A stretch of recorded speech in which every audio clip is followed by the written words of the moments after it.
Считаете ли вы адекватным продолжать предоставлять льготы недропользователям в условиях проблем, с которыми столкнулся бюджет республики в 2018 году? Но мы никогда не говорили, и правительство, и соответствующие ведомства, и Министерство финансов, и Министерство экономики, о том, что предоставляя льготы тем или иным по тем или иным механизмам нашим начинающим предприятиям в республике, о том, что якобы от этого страдает бюджет. Как раз это решение принимается, чтобы создать определенные условия, чтобы у нас налоговые платежи быстро появлялись, быстро возникали, и предприятия, которые создаются на территории Якутии, как крупные налогоплательщики, быстро становились на ноги. Вот главная задача заключается в этом для предоставления льгот. Ну и второе, конечно, с появлением предприятий всегда много или мало, но появляются рабочие места. Это социальный вопрос для Якутии, мы все это прекрасно знаем. В этом вопросе обычно обсуждают больше всего, наверное, политики. Потому что они же ищут темы, как бы где-то что-то поискать и это правильно делают, где-то недостатки, где-то резервы и так далее, и пытаются об этом говорить. Но, с другой стороны, нам необходимо вести очень правильную финансовую политику, налоговую политику в республике, чтобы видеть не только сегодняшний день, но и завтрашний, будущее республики. Вот с этой точки зрения мы определили ряд механизмов, чтобы поддержать те или иные производства, которые должны быстро становиться на ноги. Мы их разделяем по таким образом. Во-первых, есть республиканские инвестиционные проекты, по которым дается определенная поддержка. Есть проект, который связан с организацией территории опережающего развития. Там уже действует и определенная часть федерального законодательства, и наше региональное законодательство. И есть по отношению к тем предприятиям, которые связаны с недропользованием. Вот, в частности, я просто как раз вчера встречался с руководителем обособленного подразделения Роснефти, скажем, который добывает нефть на территории Якутии. Это нефтедобывающее предприятие Тасрахнефтегаздобыч.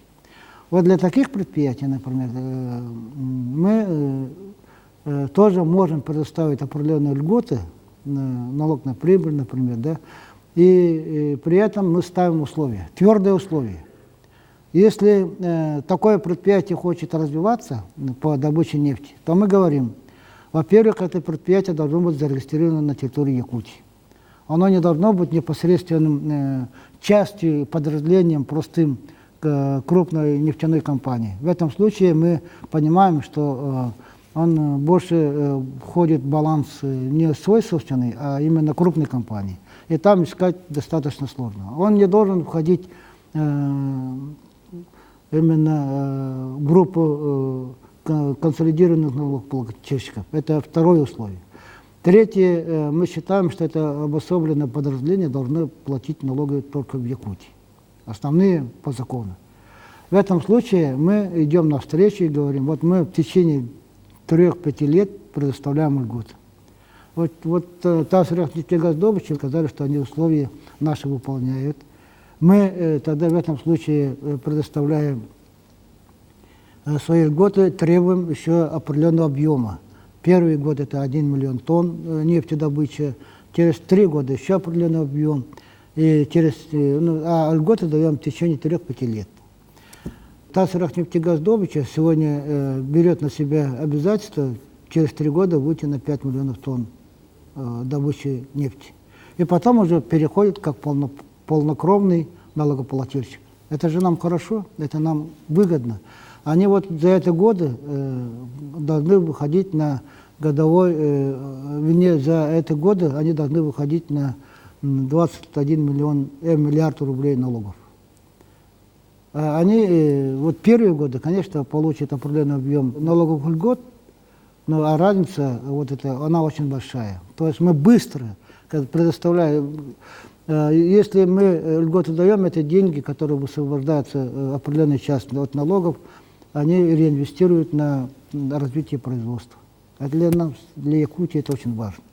Поэтому мы в этом плане, вот по региональным инвестиционным проектам у нас работает несколько золотых предприятий республики. Они тоже сейчас наращивают объемы и строят фабрики. В частности, вот в этом году мы были свидетелями открытия золотоизвлекательной фабрики в Алданском районе.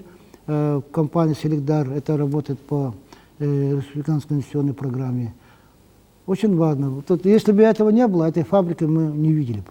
Вот теперь они объемы наращивают. Поэтому говорить о том, что несмотря на определенные какие-то сложности по некоторым понятиям, отказаться от таких механизмов мы не должны. Вот это очень важный момент. И сегодня мы заинтересованы, чтобы производство быстро развивалось.